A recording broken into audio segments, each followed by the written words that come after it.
Hello and a very warm welcome. You are watching Gravitas with me, Molly Gambhir.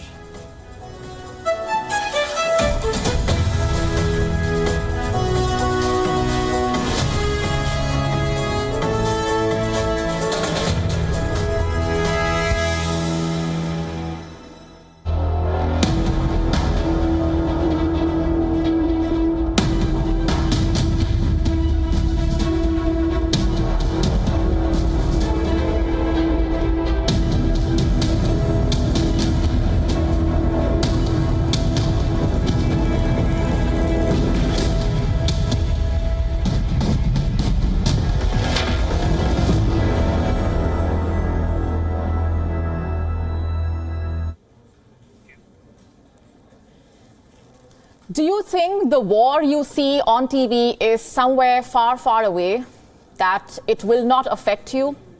Well, think again.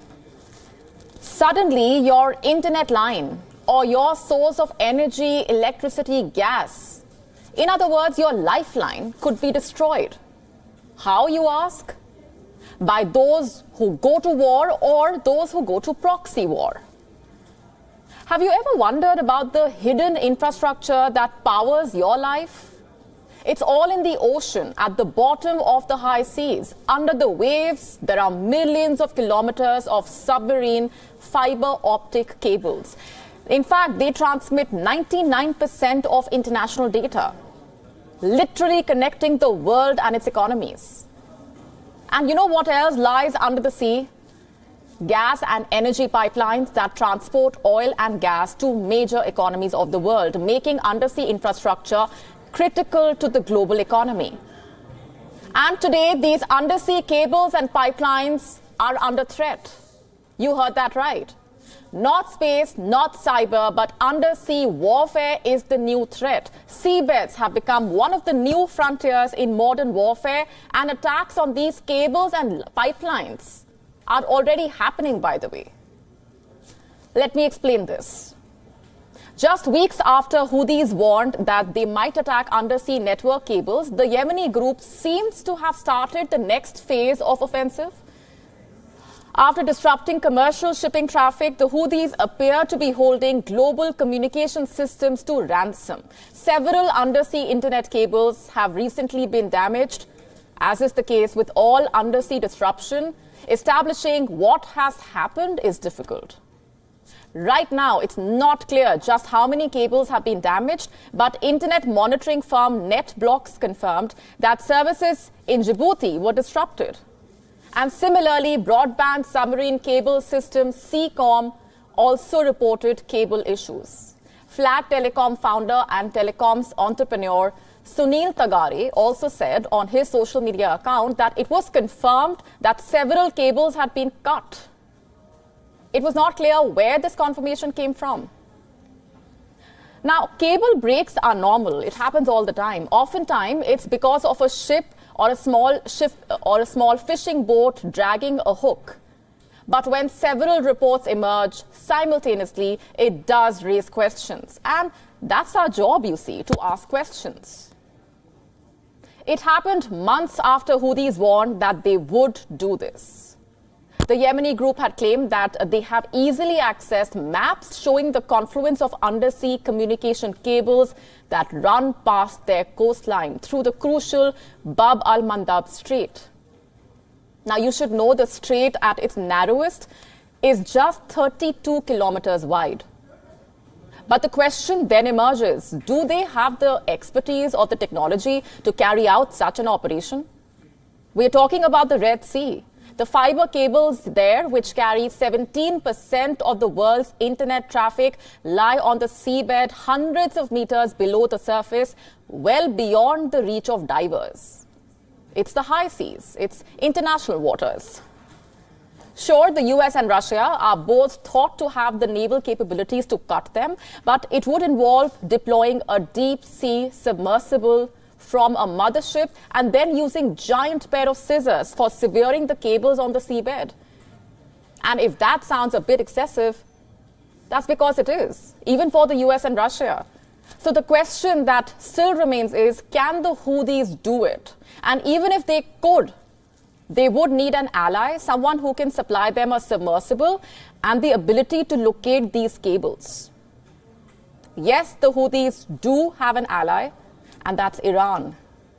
So could Iran enable the Houthis to cut the undersea cables? Experts don't think so. They say they have seen nothing in the Iranian order of battle that could touch these cables. Sure, diving is an option, but it's so deep and busy. The threat made by the Houthis on their Telegram channel, in fact, would be hard to carry out. But the Houthis have surprised everyone before. They have also survived nearly 8 years of airstrikes by the Saudi-led coalition. And today, despite repeated US-led airstrikes on their missile and drone bases, they are showing no signs of backing down. Which again brings me to the next critical question. Where? We are not sure where the cables were damaged since Djibouti reported internet disruptions. Could the cable breaks have happened near the country, or was it in the 100 meters of fast-flowing water beneath a busy shipping lane out in the strait? In that case, all traffic between Asia and Europe would have been disrupted. The point is, cutting cables without being detected out in the strait is more difficult than it looks. It's a task for specially equipped submarine, not a job for the Houthis or even the Iranians. At least that's what the experts say. Still, the fact that cables have been reportedly damaged is reason enough to be cautious. And here I must mention that the sabotage angle is yet to be confirmed, and this is why questions come up.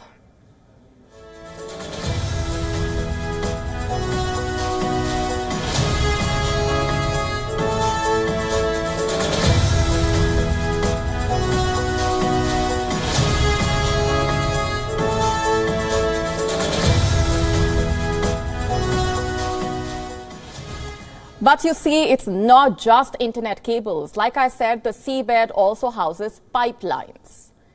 And earlier this week, coincidentally, Denmark ended its investigation into the Nord Stream attacks that took place in September 2022. The multi-billion-dollar Nord Stream 1 and 2 pipelines that transported Russian gas to Germany under the Baltic Sea were ruptured by a series of blasts in the Swedish and Danish economic zones. It released vast amounts of methane into the air that should have reached people's homes. It was also Russia's primary means of exporting gas directly into Western Europe. But the blasts occurred 7 months after the Ukraine war, which basically triggered a wide range of Western sanctions against Moscow. Now, Denmark has dropped its investigation into the explosions, becoming the second country, by the way, to do so after Sweden closed its own inquiry. And earlier this month, Sweden dropped its investigation into the explosion, saying that it lacked jurisdiction in the case. Only Germany seems to be interested. A German government spokesperson recently said that Berlin is still interested in solving the case.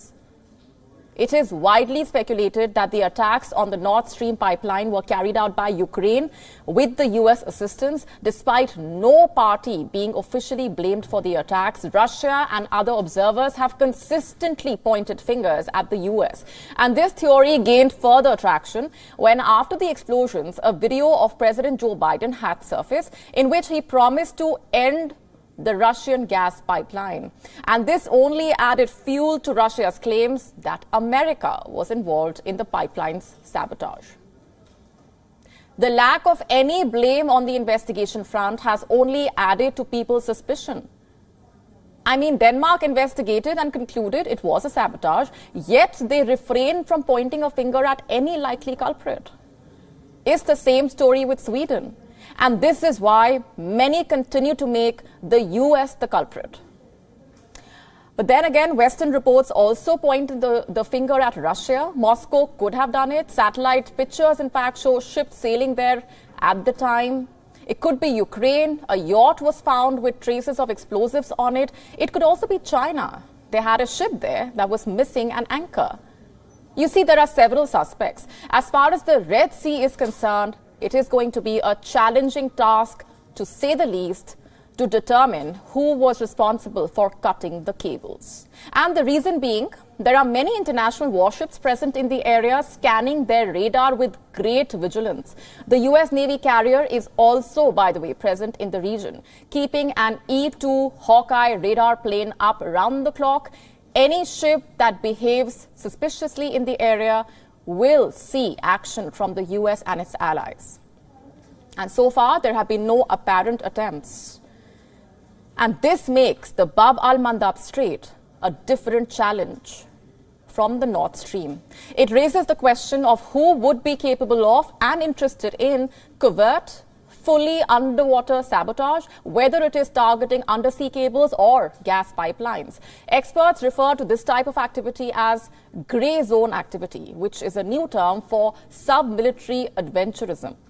But one thing is for sure, we must acknowledge that undersea disruptions pose a very significant threat to our critical undersea infrastructure. It includes electricity, oil, gas, data communication. This risk is increasing and we need to be prepared to deter, detect, and also respond to these threats, whether they originate in the Baltics, in the Red Sea, or closer home in the Indian Ocean. Countries need to be armed and ready to protect it.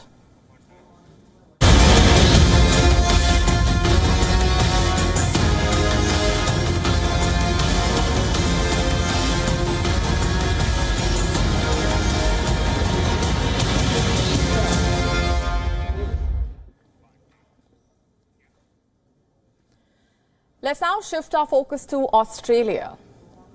A politician betrayed his country to join a foreign spy network. Well, that's what Australia's intel chief has alleged.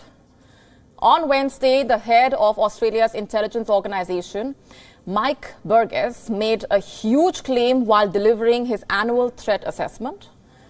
He basically exposed a foreign espionage network that had made Australia its target to extract information about AUKUS, submarine technology, missile technology, and other sensitive information. He calls it the A-Team. Burgess did not name anyone or any country, but he did say that Australian intelligence had confronted this spy network last year. He was speaking publicly about this because he wants them to know that their cover stands blown.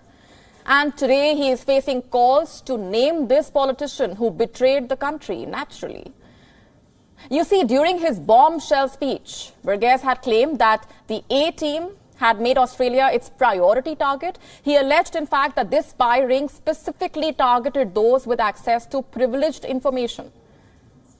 The spy ring searched several networking sites to look for Australians who could have access to privileged information, and they looked to recruit students, politicians, business people, researchers, law enforcement officials, public servants at all levels of government, all the time using false personnel to approach their targets. And not just that, the Australian intel chief alleged that the A-Team was even offering Australian defence industry employees money in return for reports on AUKUS, on submarine technology, on missile systems, and many other sensitive topics. How exactly?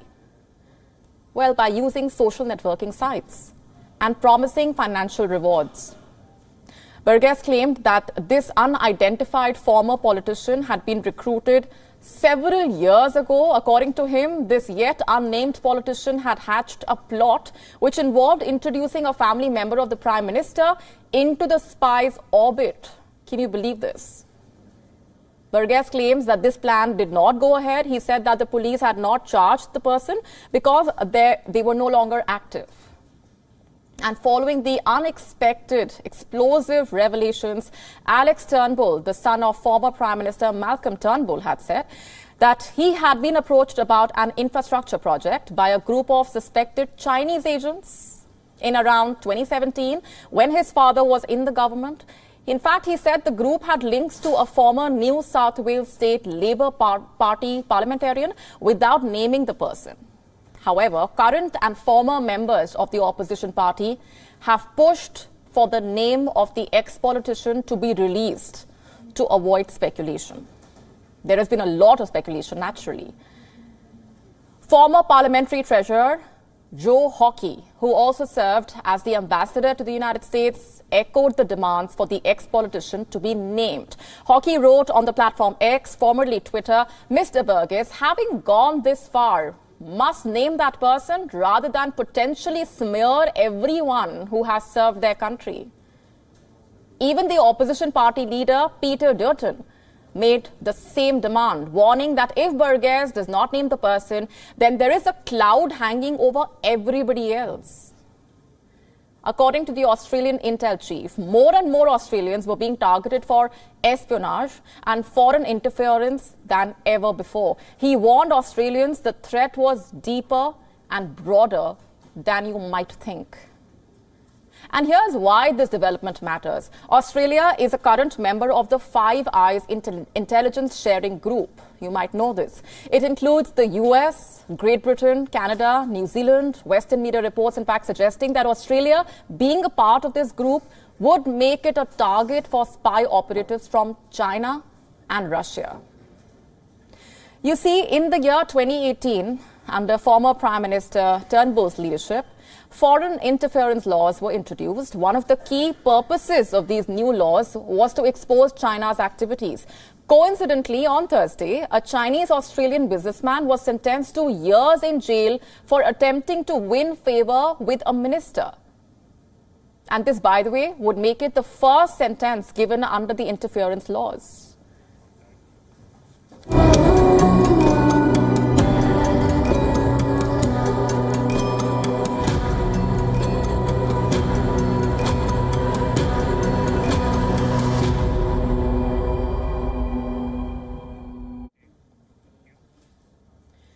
The protagonist of our next story was behind something that needs no introduction: the Pentium processor, the iconic innovation. The man who led the design of this lifeline has passed away. This is the story of an unknown software hero. Who was he? Former Intel India country head Avtar Saini. The inventor was 68 years old, someone who made huge contributions to the world of technology. What happened? How did he die? Now, before I go on, let me warn you, the details could be disturbing. Avtar Saini was killed while he was riding his bicycle, knocked down by a speeding cab. He was with other cyclists. His bicycle was hit from the back by a speeding taxi. This happened in Navi Mumbai in India. In fact, the driver tried to flee with the frame of the cycle wedged under the wheels of the car. And as a result of this, Avtar Saini was dragged. He was wearing a helmet but was severely injured and was declared dead at the hospital. What about the cab driver who hit his bicycle? He was handed over to the police. According to the police, a case of rash driving and causing death due to negligence has been registered against him. It is a heartbreaking story.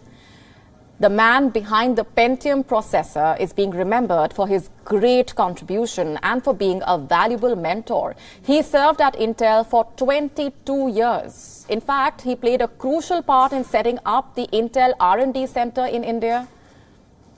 The Intel India president, Gokul V. Subramaniam, expressed how they were deeply saddened by the demise of the former country manager and director, Intel South Asia. He was regarded as an outstanding leader. He was the vice president at Intel India from 1982 to 2004. He helped design several processors, including Intel 386, Intel 486, and the iconic Pentium processor. He was involved in the first phase of the development of the processor, the 64-bit Intel microprocessors. Avtar Saini's wife passed away 3 years ago and he stayed alone. His children live in the United States. He was a passionate cyclist. After he left Intel in the year 2004, he was associated with a number of tech companies. This is the heart-wrenching tale of a prolific innovator, a mentor, a leader whose life was cut short because of a gruesome incident. A tech enthusiast, a software hero whose legacy lives on through his innovations.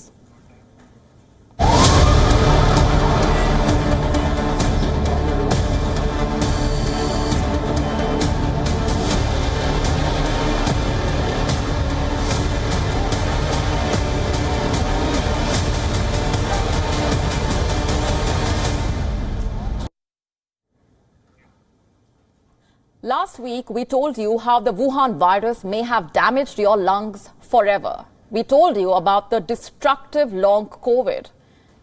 Turns out it's more destructive than that. It's not just impacted our lungs, but also our minds. So if you thought COVID-19 is a thing of the past, you are wrong. I hate to say this, but COVID is not gone, not at all. In fact, its impact continues to be felt in multiple ways. Let me tell you what a study has found. The details are scary to say the least, so brace yourselves. Because these are not just words, findings, text on paper. This is what long COVID is doing to you, to your mind, to your brain, to your body. The new study suggesting that long COVID may lead to measurable cognitive decline. Basically, the findings gave us numerical evidence for the issues that plague many people with long COVID, like brain fog, also memory issues, focus problems. Brain fog, basically referring to lack of focus and mental clarity, confusion. So those with long COVID have measurable memory and cognitive deficits. You know what that's equivalent to? A difference of about 6 IQ points. Let me say that again. 6 IQ points. Basically, the findings tell us about the cognitive impairment in long COVID survivors. This is extremely significant. By now, you either already know what long COVID is, or maybe, unfortunately, you are dealing with it yourself. And for those of you who might not be aware, in some cases, those who have been infected with the Wuhan virus can experience long-term effects as a result of the infection. And these are known as long COVID or post-COVID conditions, or even long-haul COVID. So just to put this simply, long-term effects of COVID. Long COVID is used to describe symptoms or conditions that persist or develop after the infection. Let me just tell you more about the study. What did it find? How was it conducted? Cognitive testing of nearly 113,000 people in England was carried out. They completed an online cognitive assessment during the last 5 months of 2022. This online cognitive test, the tests basically were designed to test aspects of brain function, including memory, attention, even reasoning. And those patients with unresolved symptoms that had persisted for more than 12 weeks were found to have a larger deficit equivalent to 6 IQ points. In fact, the 228 participants in the study who spent time in intensive care units scored the equivalent of 9 IQ points lower as compared to people who had not been infected. The study was published in the New England Journal of Medicine. Now, what's the difference of 6 IQ points all about? What does it mean? The result does not mean that having COVID-19 or long COVID resulted in profound deficits in thinking and function. Just for context, a score of 85 to 115 means average intelligence. Around 15 points is the standard variation. So 6 points basically might not be significant or sound crucial enough, but these findings are still extremely important. In fact, according to a psychiatrist and researcher quoted by The Guardian, even if the cognitive deficits after COVID-19 are of small magnitude on average, a substantial minority of people have more significant deficits, which are likely to affect their ability to work and function. And given the scale of the pandemic and the number of people impacted, this is particularly worrisome.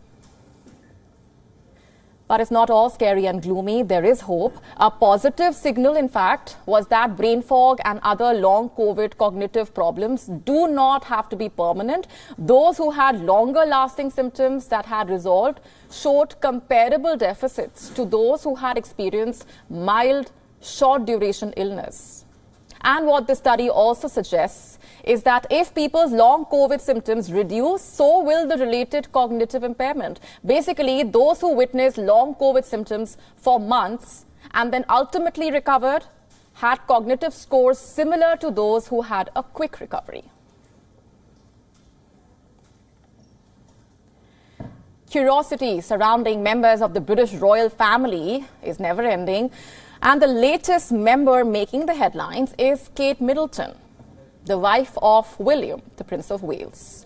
Royal watchers, or people who closely watch the royal family's activities, have created a buzz about her whereabouts and disappearance from the public eye over the last 2 months. In fact, a recent announcement from the royal household mentioned that Kate had to undergo an abdominal surgery and is recovering at the family's private cottage in Windsor. This announcement was also made to avoid speculation about whether some events involving the princes would have to be postponed or cancelled. But giving out a generic statement like this only adds to the curiosity, you see. Social media platforms are buzzing with conspiracy theories and a lot of speculation. The belief, including that since the royal family usually does not give out details of health problems, there is something larger and more concerning going on. In fact, a Spanish news channel claims that doctors have put Kate in an induced coma due to post-operative complications. However, a palace source called this claim utter nonsense and denied it completely. In fact, another theory doing the rounds is that since Kate's sister was recently seen on a family trip in the Caribbean, it is unlikely that anything serious has happened to Kate, else Pippa would ideally have been by her sister's side, not soaking up the sun at a beach. And what has also fueled the curiosity is her husband, Prince William's recent absence from the memorial service of King Constantine of Greece, who was known to be quite close to the British royal family and was William's godfather. But Prince William did make up for that by attending the BAFTA Awards, the UK's biggest film awards, of which he is the president, by the way. He attended solo, reaffirming the fact that his wife is recovering from surgery and said she would have attended otherwise, as she loves the BAFTAs. And one does wonder why mere absence from the public eye due to a planned surgery would create such enormous speculation. But this is not unique to Princess Kate. Over the years, various members of the royal family have triggered speculation and controversy. In fact, Kate's mother-in-law, the late Princess Diana, was by far the most closely followed royal member till date. No other member of the royal family could have possibly created more speculation than her. Princess Kate, we assume, will take it in her stride. In fact, palace sources saying that she will be back at public events post-Easter.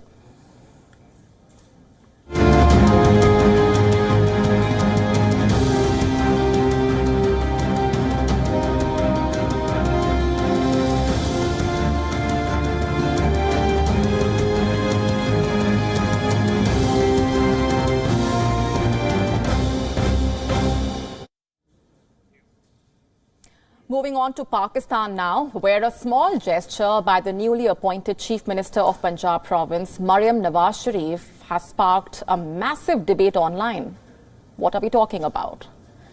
Well, a video surfaced recently where Maryam Nawaz can be seen adjusting a female police officer's headscarf during an interaction with the province's local authority.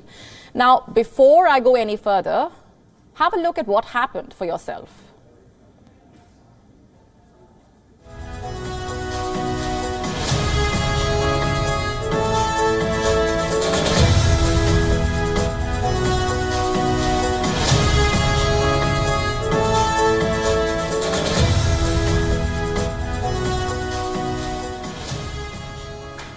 Now, let me ask you a question. Do you see anything problematic with that video? And if yes, why? If not, why? This seemingly nonchalant gesture by Maryam Nawaz has blown into a big debate online. It has triggered discussion about personal boundaries, ingrained patriarchy, and the headscarf as a symbol of so-called oppression. While some lauded her act as an act of compassion, others have criticized it, accusing Maryam Nawaz of violating the lady officer's personal space. The moment, as you can see, was captured on camera and shared, in fact, by her PR team on social media with the caption, calling it a moment of compassion and understanding. But some netizens arguing it shows a potential reinforcement of patriarchal norms. Netizens saying that the video shows how Maryam Nawaz was perpetuating quote-unquote moral policing, which was quote-unquote very wrong. They also allege that she prioritized people's appearances over real talk. You see, for a lot of people, headscarves are seen as symbols of oppression. The fact that the Chief Minister of Punjab pulled it up for the lady cop, according to them, reinforcing that in principle, it reinforces the idea that women should be veiled at all times, even if she is hard at work, even if she is an officer of law. That's what social media users claimed. Many said that the act furthered religious fanaticism, quote unquote, and that this made way for others to act similarly, as women are always the soft target for fanatics. Now, see, we are not questioning Maryam Nawaz's intentions. Maybe she genuinely wanted to help. But we are interested in discussing the videos, the reactions, and the issues that the video raises, such as respecting a woman's autonomy and personal space. The video highlights how societal expectations and rules of behavior are different for men and women. What if the lady officer's headscarf slipped a little? Surely it would not have affected her ability to do her job. But the more important question we should ask ourselves is whether it is necessary for women to be veiled in the first place. And these are the age-old questions that we must continue to raise and discuss. A dreaded serial killer awaits execution following a 43-year-long wait on death row.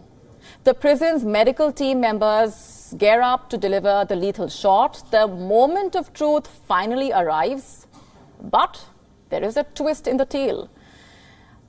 8 failed attempts are made to administer the lethal injection. 8 failed attempts. But why? Because they are unable to find a vein. You heard that right. So the deadline passes, the execution is halted. What happens next? No, we are not narrating a novel plot or a thriller plot. The bizarre scenes unfolded in America's Idaho. The state has now, in fact, delayed the execution of serial killer Thomas Eugene Creech. This after not 1, not 2, not 5, but like I said, 8 failed attempts at delivering the lethal injection. The 73-year-old serial killer has served one of the longest death row stints in American history, almost 50 long years. And that's not it, by the way. There is one unanswered million-dollar question. What happens next? But first, let's just find out who Thomas Eugene Creech is. The now 73-year-old was imprisoned in 1974. He has been convicted of 5 murders across 3 states. However, he is suspected of at least half a dozen more. And if court filings are to be believed, Creech has himself admitted to killing or having participated in the killing of at least 26 people. If the procedure had worked, he would become just the 4th person to be executed in Idaho since 1976. And it's first in 12 years. Now to the million-dollar question all of us have on our minds, perhaps. What happens next?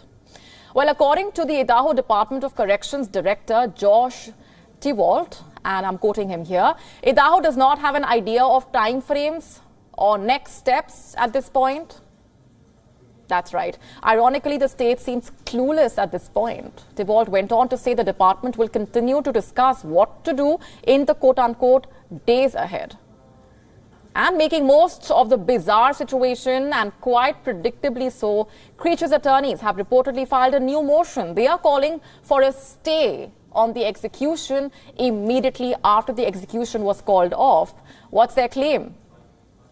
The badly botched execution proves that the state cannot carry out a humane execution.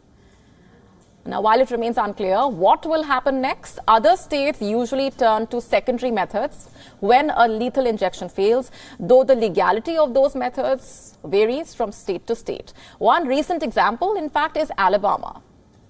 It was a missed vein that prompted the controversial use of nitrogen gas in the state. It was done for the first time in U.S. history last month in January, though there is no law allowing that method in Idaho.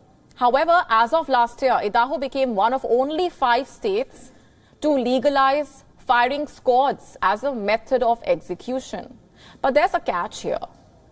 Idaho's Department of Corrections does not have the facilities or physical capabilities of carrying out firing squad. So, for perspective, the most recent firing squad execution was in Utah in the year 2010. No other state has carried out a firing squad execution in 50 years. No matter how Thomas Eugene Creech is made to meet his maker, this rather bizarre episode has once again raised questions about what might be considered a quote-unquote humane execution.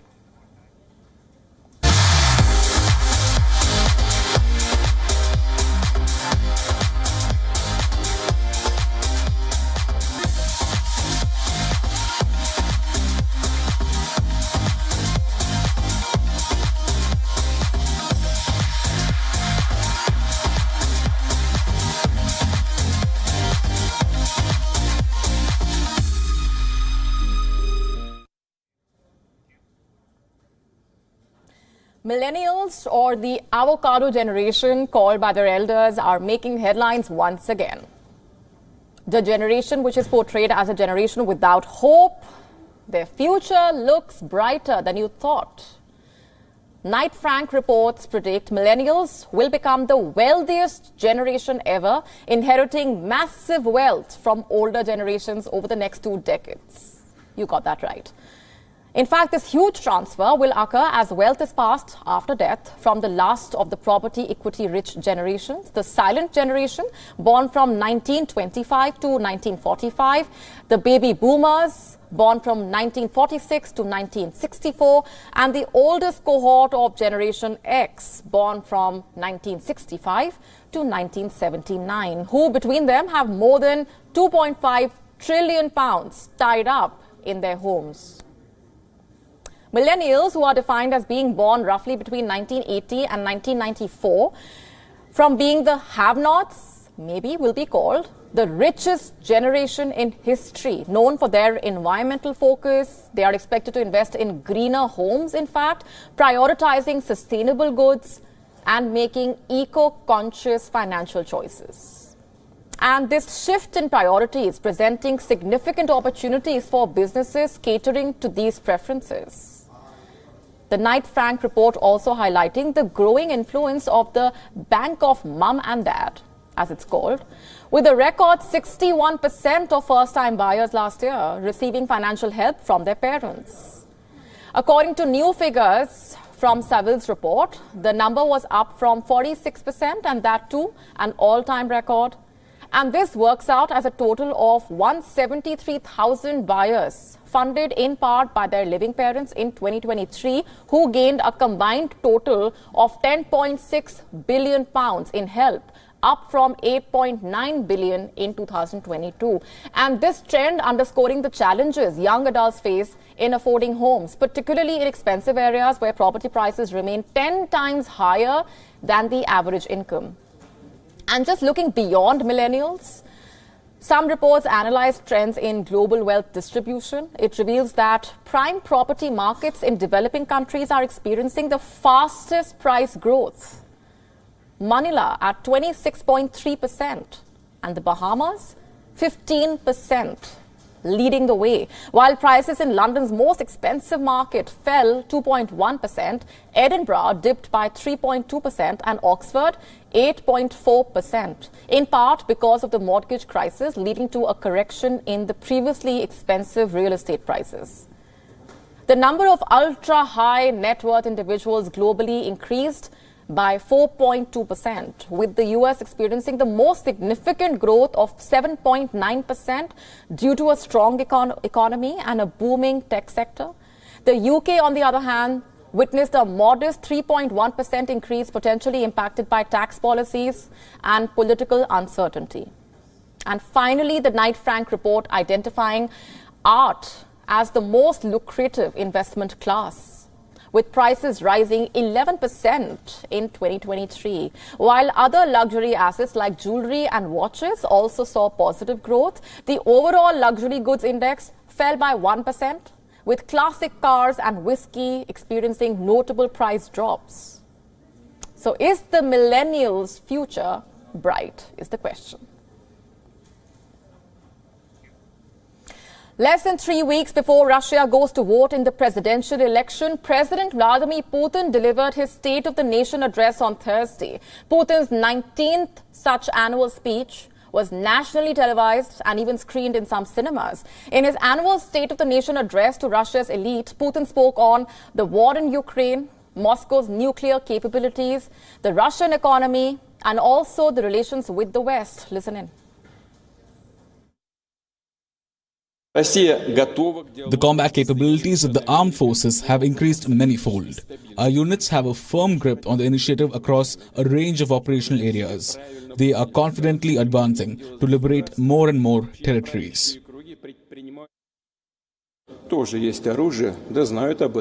They are talking about the possibility of sending NATO military contingents to Ukraine. We also have a weapon that can hit targets on their territory, and they should understand that. It does risk a conflict with nuclear weapons, which means the destruction of civilization. Don't they understand this or what?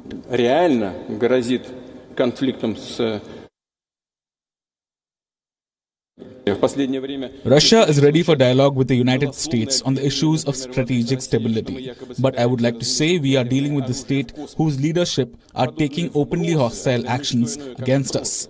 Are they seriously going to discuss strategic stability with us, while at the same time trying to deal us, as they say it themselves, a strategic defeat on the battlefield? The so-called West, with its colonial habits, the habit of igniting national conflicts around the world, is not just trying to restrain our development. They want to bring discord to our home and weaken us from within. Let's now shift our focus to the desert kings of sport. For some time now, we've been telling you about Saudi Arabia's growing influence in the sporting world. And by the way, it continues to grow. Be it football, golf, boxing, Formula One or tennis, the country's public investment fund has signed a major strategic multi-year deal now with the men's tennis governing body, the ATP. And so we ask the question, is it now the most important country in world sport?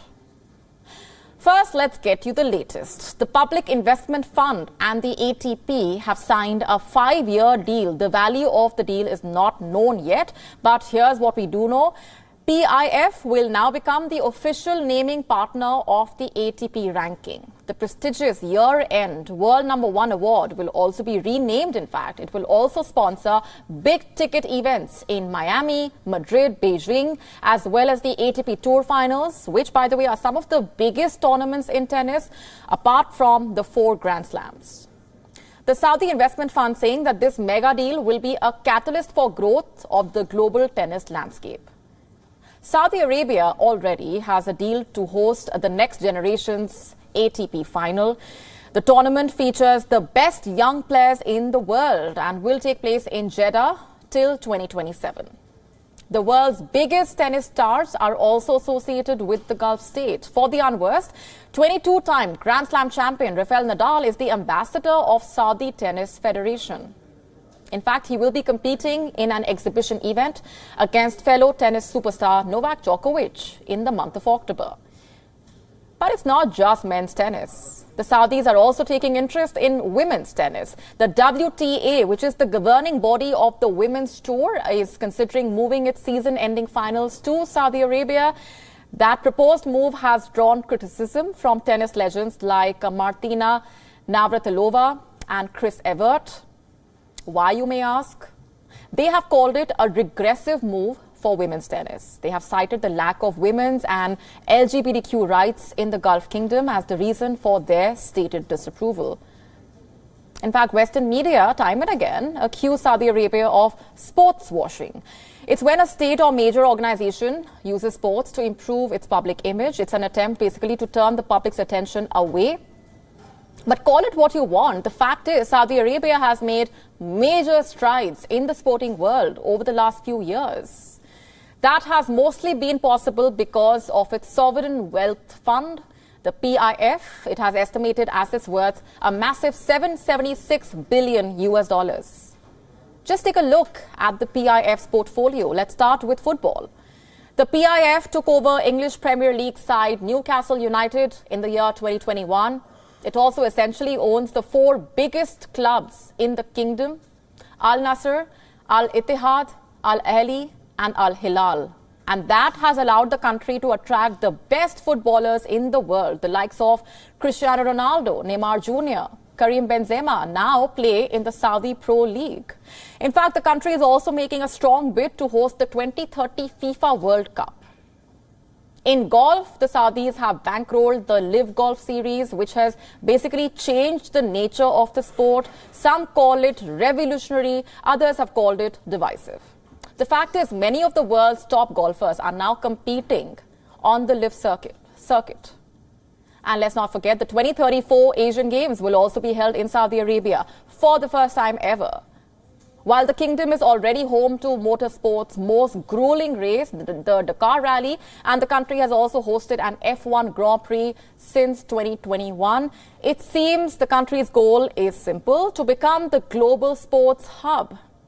And the Crown Prince, Mohammed bin Salman, is leaving no stone unturned to achieve that. And the journey so far has been a resounding success.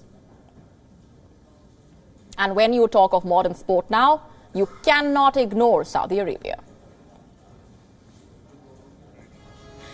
On that note, it's a wrap on this edition of Gravitas. This is me, Molly Gambhir, signing off. Thanks very much for watching. Good night.